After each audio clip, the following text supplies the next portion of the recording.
Advocate Vasant സിറിയക്ക് ഇപ്പോൾ ബി.ജെ.പിയുടെ വക്താവ് പറഞ്ഞ രീതിയിലുള്ള അന്വേഷണം നടക്കും, കുറ്റക്കാരെ മുഴുവൻ കണ്ടുപിടിച്ച് പുറത്തേക്ക് കൊണ്ടുവരും എന്നതിനു വേണ്ടി ആത്മാർത്ഥമായി ബി.ജെ.പിയും കേന്ദ്ര സർക്കാർ നിൽക്കുന്നു എന്ന് കാണുന്നുണ്ടോ കോൺഗ്രസ്? ഞാൻ മനസ്സിലാക്കുന്നത് ബി.ജെ.പി പ്രതിനിധിക്ക് ഇതിനെപ്പറ്റി വലിയ ധാരണയില്ല എന്നാണ്. അദ്ദേഹം പറഞ്ഞു, ഒന്ന്, കോൺഗ്രസ് സർക്കാരിന്റെ കാലത്തുണ്ടായിരുന്ന NEP, അതായത് നാഷണൽ എക്കണോമിക് പോളിസി, അത് പ്രകാരമാണ് NDA നിലവിൽ വരുന്നത്. അല്ലെ, ആ പ്ലാനിങ് തുടങ്ങുന്നത് അവിടെ വെച്ചാണ്. അല്ല, അദ്ദേഹം പറഞ്ഞത് നാഷണൽ എഡ്യൂക്കേഷൻ പോളിസിയെ കുറിച്ചാണ്. പക്ഷെ അത് 86 നാഷണൽ എഡ്യൂക്കേഷൻ പോളിസിയാണ് ഇപ്പോൾ നടത്തുന്നത് എന്ന് അദ്ദേഹം പറഞ്ഞത്. എന്തായാലും അതും ശരിയാണെന്ന് എനിക്ക് തോന്നുന്നില്ല. ബി.ജെ.പിയുടെ ഒരു നയം കോൺഗ്രസിന്റെ കാലത്തെ 86 നാഷണൽ എഡ്യൂക്കേഷൻ പോളിസി അല്ല. ഇപ്പൊ അത് മാറ്റിയിട്ടുണ്ടല്ലോ. പുതിയ എഡ്യൂക്കേഷൻ പോളിസിയാണ് ഇപ്പോൾ കേന്ദ്ര സർക്കാർ മുന്നോട്ട് കൊണ്ടുപോകുന്നത്. അത് മാത്രമല്ല, ഇനി നാഷണൽ അല്ല ലാൽ സാറേ, അതിനകത്ത് അദ്ദേഹത്തിന് വ്യക്തത വരുത്തണം. 1986 NEP-ലാണ് ആദ്യമായിട്ട് ഇത്തരത്തിലുള്ള ഒരു കേന്ദ്രീകൃത സ്വഭാവമുള്ള ഏജൻസി വേണം എന്ന് ആദ്യമായിട്ട് പറയുന്നത്. വസന്ത് വേണമെങ്കിൽ NEP 1986 അതാണ് ഇപ്പോൾ നടപ്പിലാക്കിക്കൊണ്ടിരിക്കുന്നത്. നരേന്ദ്രമോദി 1986 നാഷണൽ എഡ്യൂക്കേഷൻ പോളിസി നടപ്പിലാക്കിക്കൊണ്ടിരിക്കുന്നതാണ് ഇപ്പോൾ കാണുന്നത് എന്നാണ് താങ്കൾ പറയുന്നതെങ്കിൽ അത് താങ്കളുടെ അജ്ഞതയായിട്ടോ അല്ലെങ്കിൽ മനഃപൂർവ്വം കാര്യങ്ങൾ വളച്ചൊടിക്കുന്നതായിട്ടോ മാത്രമേ കാണാൻ സാധിക്കൂ. ശ്രീ വസന്ത് തുടരൂ. മാത്രമല്ല ഞാൻ അതുമല്ല പറഞ്ഞു വന്നത്. അദ്ദേഹം പറഞ്ഞത് ശരിയായിരിക്കാം. ഒരുപക്ഷെ 86 നാഷണൽ എഡ്യൂക്കേഷൻ പോളിസി ആയിരിക്കാം NDA വിഭാവനം ചെയ്തത്. പക്ഷേ ആ NDA വിഭാവനം ചെയ്ത ആ NDA എന്ന് പറയുന്ന നാഷണൽ ടെസ്റ്റിംഗ് ഏജൻസി, അതിന്റെ പേര് NDA എന്നല്ലായിരുന്നു, അന്ന് സെൻട്രലൈസ്ഡ് ആയിട്ടുള്ള ഒരു ടെസ്റ്റിംഗ് ഏജൻസി വേണമെന്ന് അന്ന് 86 പറയുന്നു. പിന്നീട് മൻമോഹൻ ഗവൺമെന്റ് അതിന്റെ ഡ്രാഫ്റ്റ് പ്രിപ്പയർ ചെയ്തിട്ടുണ്ട്. പക്ഷേ അതും ഇന്നത്തെ NDAയും തമ്മിൽ ആടലോടകവും തമ്മിലുള്ള വ്യത്യാസമുണ്ട്. ഇന്നത്തെ NDAക്ക് സർക്കാരിന് ഡയറക്റ്റ് കൺട്രോൾ ഉണ്ടോ പ്രിന്റു? സർക്കാരിന് നേരിട്ട് കൺട്രോൾ NDAയുടെ മേലുണ്ടോ? NDAയുടെ ഉദ്യോഗസ്ഥരിൽ ഭൂരിപക്ഷവും നിങ്ങളുടെ NDA നേതാക്കളാണ് എന്നതിൽ എന്ന സംശയം. NDA നാഷണൽ ടെസ്റ്റിംഗ് ഏജൻസി എന്നതിന് പകരം അവിടെ അപ്പോയിന്റ് ചെയ്യപ്പെട്ടവരെല്ലാം NDA നാഷണൽ ഡെമോക്രാറ്റിക് അലയൻസ് അതിന്റെ ഭാഗമാണ് എന്ന് ഞാൻ പറഞ്ഞ തള്ളിക്കളയാൻ പറ്റുമോ?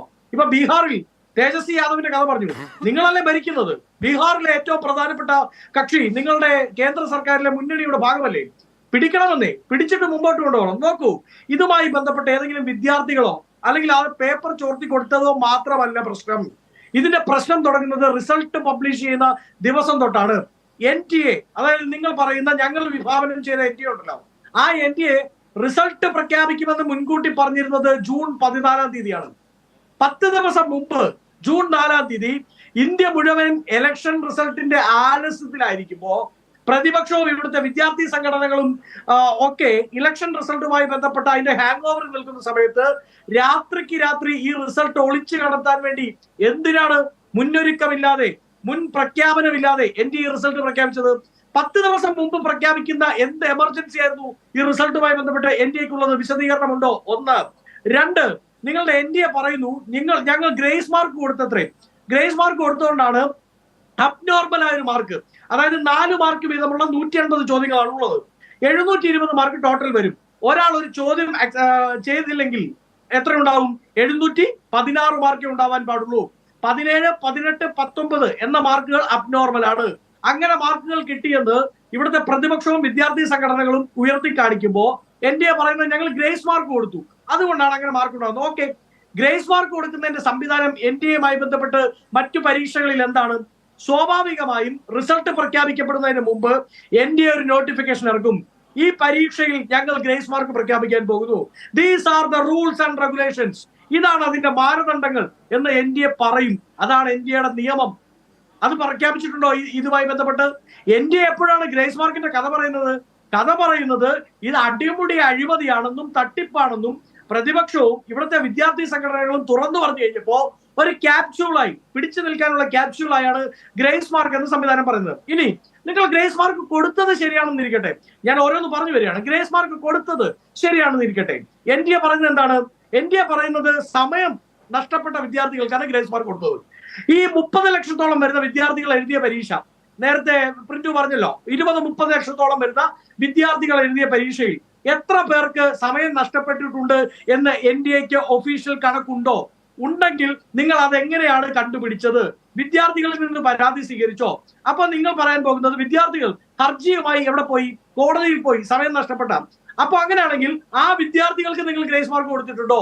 ഇല്ലെങ്കിൽ ആ വിദ്യാർത്ഥികൾക്ക് മാത്രമാണോ ഗ്രേസ് മാർക്ക് കൊടുത്തത്? അപ്പോ ഗ്രേസ് മാർക്ക് കൊടുത്തതിന് മാനദണ്ഡമില്ല. ഗ്രേസ് മാർക്ക് കൊടുത്തു എന്ന് പറയുന്നതിന് തട്ടിപ്പാണ്. നിങ്ങൾ വാരി തോന്നി നിങ്ങൾക്ക് വേണ്ടപ്പെട്ടവർക്ക് മാർക്ക് കൊടുത്തു. കാര്യം ആദ്യം 17 പേർക്ക് 720 മാർക്ക് ഉണ്ടായിരുന്നത് നിങ്ങൾ ഗ്രേസ് മാർക്ക് 50 പേരെ കൂടി അതിലേക്ക് ആഡ് ചെയ്തു. നോക്കൂ, ഡൽഹി എയിംസ് ആണ്, ഡോക്ടർ ലാൽ ഒരു മിനിറ്റ് കൂടി, ഡൽഹി എയിംസ് ആണ് സ്വാഭാവികമായും ഏറ്റവും ആദ്യം പ്രിഫർ ചെയ്യുക. ഞാനും ഡോക്ടർ ലാലും ഒക്കെ നീറ്റ് എക്സാം എഴുതിയിരിക്കട്ടെ, നമുക്കെല്ലാം 720 മാർക്കും കിട്ടിയിരിക്കട്ടെ, സ്വാഭാവികമായും നമ്മൾ ആദ്യം പ്രിഫർ ചെയ്യുക ഡൽഹി എയിംസ് ആണ്. ഡൽഹി എയിംസിൽ 52 സീറ്റുകളാണുള്ളത്. 67 പേർക്ക് 720 മാർക്ക് കിട്ടിയിരിക്കുകയാണ്. അവിടെ നിങ്ങൾ എങ്ങനെ കൗൺസിലിംഗ് നടത്തും?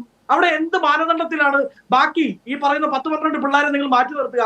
അതായത് ഞങ്ങൾ ഇങ്ങനെ ഓരോന്നോരോന്നായി ഈ രാജ്യത്തെ പ്രതിപക്ഷം, വിദ്യാർത്ഥി സംഘടനകൾ നിങ്ങളോട് ചോദിക്കുമ്പോൾ 4 വരി ലൈൻ എക്സാപ്പിലോ ഫേസ്ബുക്കിലോ എഴുതിയിട്ടാൽ അതിന് ഉത്തരമാവില്ല. നിങ്ങൾക്ക് BJPക്ക് NDAക്ക് ഇതിൽ കൈ കഴുകണമെന്നുണ്ടെങ്കിൽ, നിങ്ങൾക്ക് പങ്കില്ല എന്നുണ്ടെങ്കിൽ അടുത്ത നിമിഷം തന്നെ ധർമ്മേന്ദ്ര പ്രധാനെ രാജിവെപ്പിക്കണമെന്ന് ഞങ്ങൾ പറയുന്നില്ല. പക്ഷേ NDA അധ്യക്ഷനെ നിങ്ങൾക്ക് വേണ്ടപ്പെട്ട, ഞാൻ വീണ്ടും ആവർത്തിക്കുന്നു, വിത്ത് ഓൾ പൊളിറ്റിക്കൽ റെസ്പോൺസിബിലിറ്റി, NDAക്ക് ആവശ്യമുള്ള, NDAക്ക് പ്രിയപ്പെട്ട, BJPയുടെ പ്രിയങ്കരനായ NTA അധ്യക്ഷനെ പിരിച്ചുവിട്ട് JPC അന്വേഷണം പ്രഖ്യാപിക്കാതെ ഇതിൽ നിന്ന് പുറകോട്ട് പ്രതിപക്ഷം പോകുമെന്ന്